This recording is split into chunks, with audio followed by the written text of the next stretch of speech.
Anggi Gusnita. Saya merupakan mahasiswa Universitas Riau Angkatan 2020 Fakultas Keguruan Ilmu dan Pendidikan Bahasa dan Sastra Indonesia.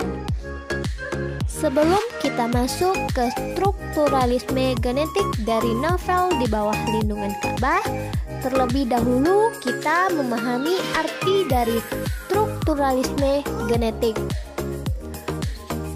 Strukturalisme genetik adalah konsep yang pertama kali dirumuskan oleh Lucien Goldman yang menjelaskan aspek dalam penelitian sastra yang berangkat dari 3 sifat dasar yang dimiliki manusia, yang terdiri dari kecenderungan atas signifikansi, konsistensi, dan transendensi.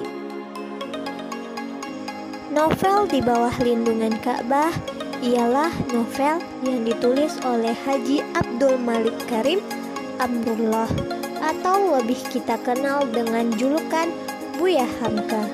Buya Hamka lahir pada tanggal 16 Februari 1908 di Sungai Batang, Maninjau, Sumatera Barat.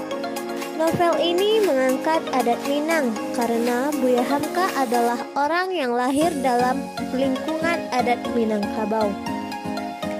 Di sini juga terdapat nilai agama karena Buya Hamka adalah seorang ulama besar. Novel Di Bawah Lindungan Ka'bah ini dirilis menjadi sebuah film drama romantis Indonesia pada tahun 2011 dan disutradarai oleh Hani R. Saputra yang dibintangi oleh Harjunat Ali dan Laudia Cynthia Bella. Novel Di Bawah Lindungan Ka'bah dipilih sebagai film Indonesia yang akan diikut sertakan dalam ajang Academy Award ke-84 untuk kategori film berbahasa asing terbaik, tetapi tidak masuk nominasi.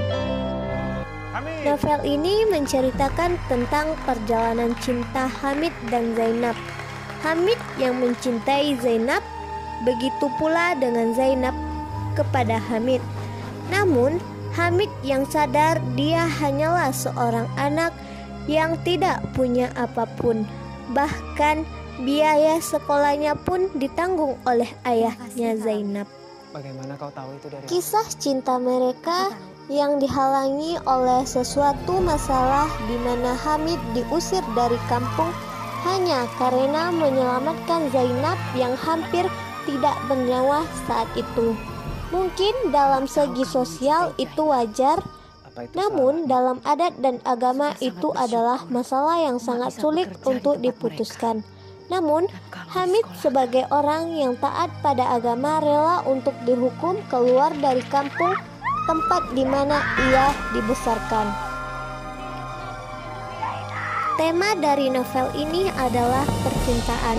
Perjalanan cinta yang rumit tidak bisa diselesaikan hanya dengan pemikiran, namun harus berhadapan dengan orang tua dan sosial.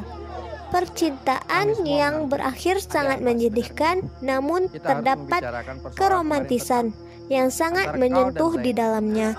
Novel ini menggunakan alur maju mundur di mana Hamid menceritakan kembali kisah-kisahnya.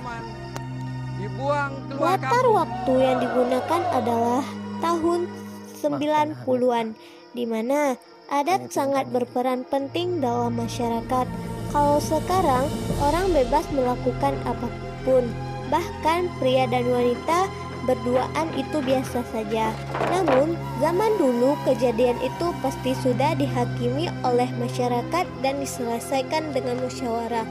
Namun, ini juga zaman di mana tidak ada media komunikasi modern, hanya ada surat menyurat. Banyak waktu yang dilewati bersama salah satu saat bulan Ramadan. Latar tempat yang berawal dari suatu negeri di Minang dan Mekah di mana Hamid merantau untuk mengejar impiannya ingin naik haji. Latar suasana di mana terdapat banyak kesedihan yang dialami oleh Hamid dan Zainab. kematian ayah Zainab yang tiba-tiba saat naik haji. Selain itu juga banyak suasana bahagia yang mereka alami. Novel ini menggunakan sudut pandang orang pertama, pelaku samping, karena menggunakan saya yang menceritakan Hamid sebagai tokoh utama. Dalam novel ini terdapat tokoh utama yaitu Hamid dan Zainab. Tokoh Hamid adalah seorang yang kurang mampu, hanya tinggal bersama ibunya, namun memiliki budi pekerti luhur dan ilmu agama yang tinggi. Zainab adalah seorang anak dari orang terpandang di kampung. Dia adalah wanita yang cantik, baik hati, namun karena cintanya yang terlalu besar membuat dia tidak berdaya. Jadi, amanah dari novel ini adalah mengikhlaskan sesuatu, percaya diri, dan tetap sabar. Kenapa harus ikhlas?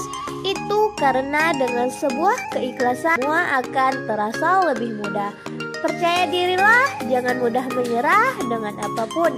Hamid yang tidak percaya diri untuk mengungkapkan perasaannya harus berakhir karena perbedaan kasta yang dimiliki. Tetaplah sabar, karena itu adalah jalan terbaik dari duka. Zainab mungkin bisa dibilang sabar, namun tidak dapat menahan itu sampai akhirnya dia jatuh sakit dan meninggal.